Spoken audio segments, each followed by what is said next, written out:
United Arab Emirates authorities should immediately reveal the whereabouts of Sheikha Latifa bin Mohammad al-Maktoum, the 32-year-old daughter of the ruler of the Dubai, and clarify her legal status, Human Rights Watch said. Failure to disclose the whereabouts and status of the princess could qualify as an enforced disappearance, given the evidence suggesting that she was last seen as UAE authorities were detaining her. A witness told Human Rights Watch that UAE authorities intercepted Sheikha Latifa on March 4, 2018, as she tried to flee by sea to a third country, and return her to the UAE. Sheikha Latifa, who told friends that she wished to flee restrictions imposed by her family, has not been seen or heard from for 2 months, raising serious concerns about her safety and well-being, two friends said. On April 18, Agence France Presse reported that a source close to the Dubai government confirmed that Sheikha Latifa was brought back to the UAE. UAE authorities should immediately reveal the whereabouts of Sheikha Latifa, confirm her status, and allow her contact with the outside world, said Sarah Leah Whitson, Middle East Director at Human Rights Watch.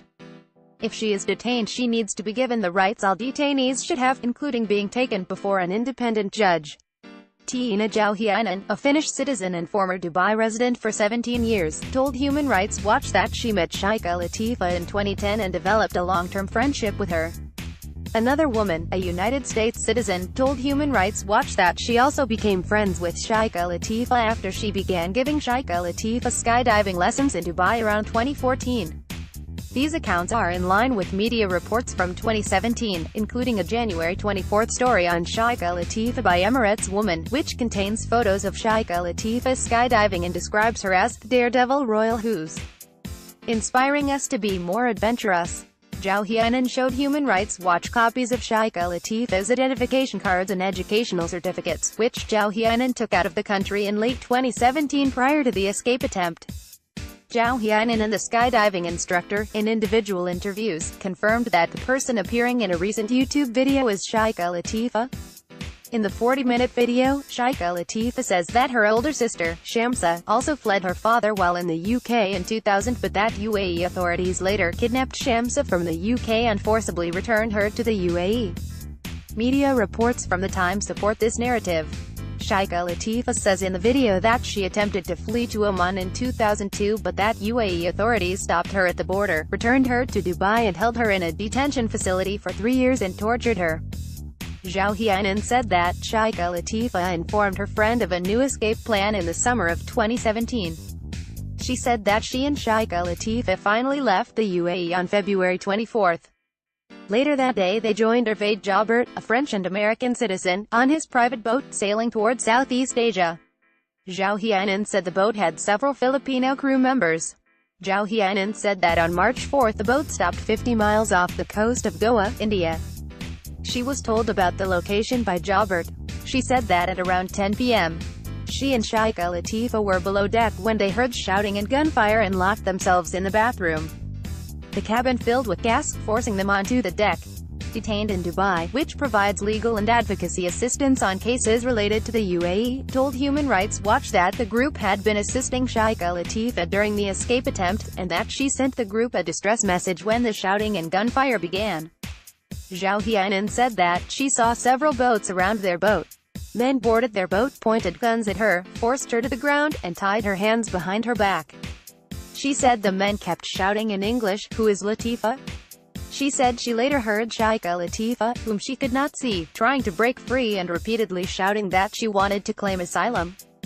She said that the men removed Sheikha Latifa from the boat. It appeared that Jobert and the crew had been mistreated, she said, describing Jobert's face as bloody and unrecognizable. Jouhiainen told Human Rights Watch that the Indian Coast Guard participated in the raid in coordination with UAE authorities. On April 27, Business Standard, an Indian English-language daily newspaper, reported that the raid was authorized by Prime Minister's office, citing highly placed government sources. When asked about the incident, an Indian Ministry of External Affairs spokesperson, however, told Business Standard, "No such incident has been brought to our notice." UAE officials sailed the boat back toward the UAE, with her, Jobert, and the crew locked below deck. After 4 days, they were transferred to a UAE naval vessel, and 3 days later arrived back in the UAE. State security officials took her to a facility that her captors described as a secret State Security Department detention center for people who represent a threat to national security, she said. Following several long rounds of interrogation, during which she said her interrogators threatened her repeatedly with the death penalty, and being kept in solitary confinement, she said she admitted to actions she did not commit, such as sending out the video of Sheikha Latifa. After another 4 days of solitary confinement, she said, interrogators told her they would release her if she videotaped a confession and signed several Arabic language documents she could not read, which she did. She said she later signed what she thought to be a non-disclosure agreement written in English banning her from speaking about the interrogation and Latifa. On March 22, she said UAE authorities allowed her to return to Finland, but they kept her computer and various other items from the boat. She said they allowed Jalbert and the crew to leave the country on his boat around the same time. Human Rights Watch has documented numerous incidents of enforced disappearances by UAE authorities in recent years.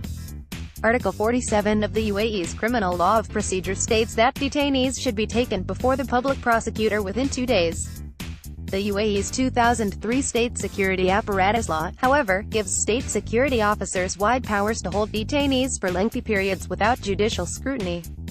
Article 28 of the State Security Apparatus Law, read in conjunction with Article 14, allows the head of the state security apparatus to detain a person for 106 days, if he has sufficient reasonable causes to make him believe that the person is involved in, among other things, activities that undermine the state, or jeopardize national unity, activities deemed harmful to the economy, or anything that could undermine, weaken the position of, stir animosity against or undermine trust in the state. The State Security Apparatus Law inherently violates Article 14(6) of the Arab Charter on Human Rights, which states that anyone arrested or detained on a criminal charge shall be brought promptly before a judge or other officer authorized by law to exercise judicial power and shall be entitled to trial within a reasonable time or to release. The law also puts people at risk of enforced disappearance. An enforced disappearance occurs when someone is deprived of their liberty by agents of the state or those acting with its acquiescence, followed by a refusal to acknowledge the deprivation of liberty or by concealment of the fate or whereabouts of the disappeared person. The nexus between torture and enforced disappearance is well established in international law. Article 5 of the 2006 International Convention on the Protection of All Persons Against Enforced Disappearances states that the widespread or systematic practice of enforced disappearance constitutes a crime against humanity as defined in applicable international law and shall attract the consequences provided for under such applicable international law. The UAE has yet to sign or ratify the convention. The UAE authorities should immediately reveal whether they are detaining Sheikha Latifa and her whereabouts and that of all others they are detaining incommunicado, Whitson said.